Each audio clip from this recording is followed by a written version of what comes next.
திருவருகை காலம் 3ஆம் ஞாயிறு. கடவுளின் வருகையை மகிழ்ச்சியுடன் வரவேற்போம். ஆண்டவரோடு இணைந்து இருப்பதில் மகிழ்ச்சி அடையுங்கள். பிலிப்பியர் 3:1. திருவருகை காலம் 3ஆம் ஞாயிறு மகிழும் ஞாயிறு என அழைக்கப்படுகிறது. இயேசுவின் பிறப்பை எதிர்நோக்கி மகிழ்ச்சியுடன் இருக்க இந்த நாள் அழைக்கிறது.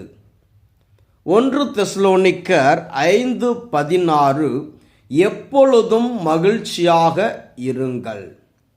இயேசுவின் வருகையை எதிர்நோக்கி காத்திருக்கும் போதே அவரை பற்றி எண்ணி மகிழ வேண்டும்.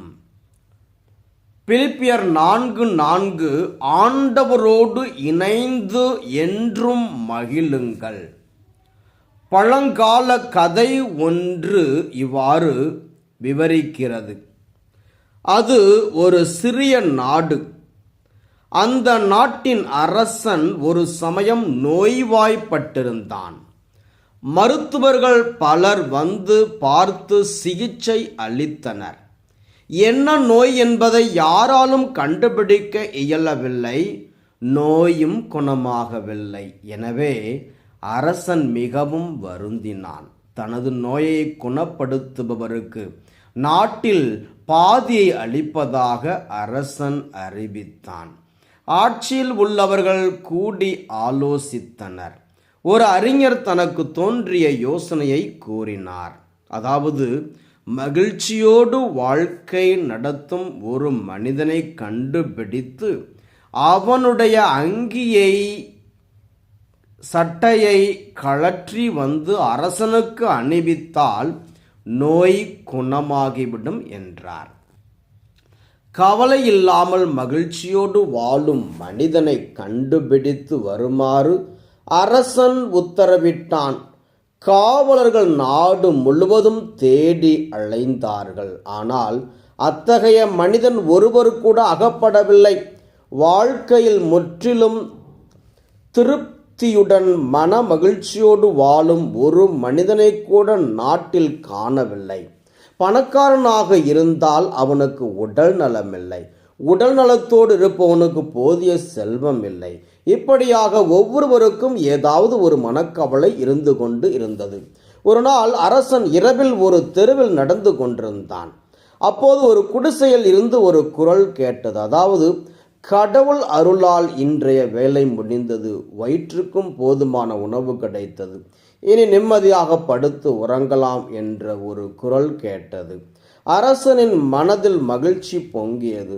அரசன் காவலர்களை அழைத்து அந்த குடிசையில் வாழும் மனிதனின் சட்டையை வாங்கி வந்து தனக்கு அணிவிக்குமாறு ஆணையிட்டான்.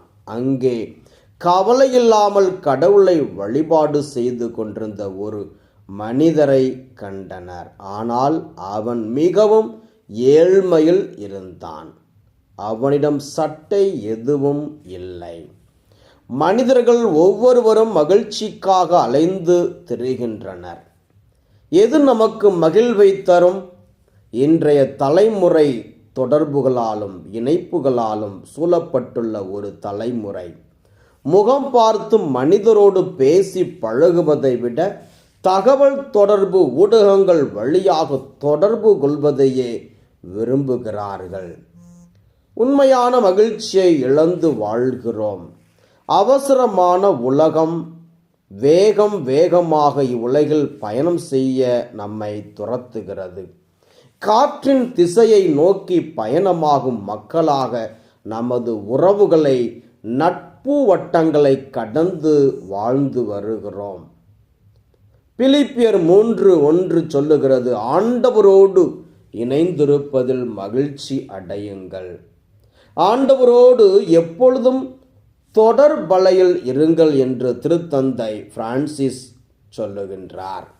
எசையா இறைவாக்கினர் சொல்லுகிறார், ஆண்டவரின் வருகை எல்லாருக்கும் மகிழ்ச்சியை கொடுக்கும். பார்வையற்றோர் பார்வை பெறுவர், காது கேளாதோர் செவித்திறன் பெறுவர், கால் ஊனமுற்றோர் எழுந்து நடப்பர், வாய் பேசாதோர் பேசுவர். எல்லா மனிதருக்கும் மகிழ்ச்சியின் நாளாக அந்த நாள் இருக்கும். எசையா 65:10 அவர்கள் முகம் என்றுமுள்ள மகிழ்ச்சியால் மலர்ந்திருக்கும். அவர்கள் மகிழ்ச்சியும் பூரிப்பும் அடைவார்கள். ஆண்டவரின் வருகைக்காக பொறுமையோடு காத்திருக்குமாறு திருத்தூதர் யாக்கோப்பு வலியுறுத்தி சொல்லுகிறார். யாக்கோப்பு 5:10 நீங்கள் துன்பத்தை தாங்குவதிலும் பொறுமையை கடைபிடிப்பதிலும் ஆண்டவரின் பெயரால் பேசிய இறைவாக்கினரை உங்களுக்கு மாதிரிகளாக கொள்ளுங்கள். ஆண்டவர் இயேசு தான் இவ்வுலகுக்கு வரவிருந்த மெசியா என்பதை சீடர்களுக்கு வெளிப்படுத்துகின்றார். எனவே ஆண்டவராம் கிறிஸ்துவை அவரின் செயல்களை ஏற்றுக்கொள்ள வேண்டும். மத்தேயு 11:6 என்னை தயக்கமின்றி ஏற்றுக்கொள்வோர் பேறு பெற்றோர் என்று கூறுகிறார் ஆண்டவர்.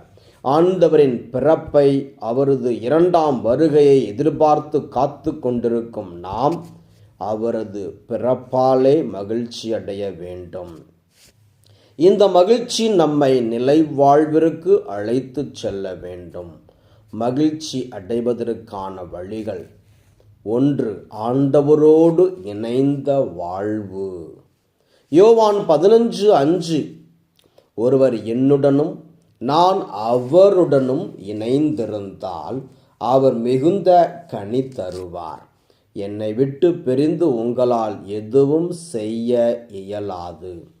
கடவுளோடு உள்ள உறவு, ஒன்றிப்பு, இறைவேண்டல் நற்செயல்கள் நம்மை மகிழ்ச்சியான வாழ்வுக்கு அழைத்து செல்லும்.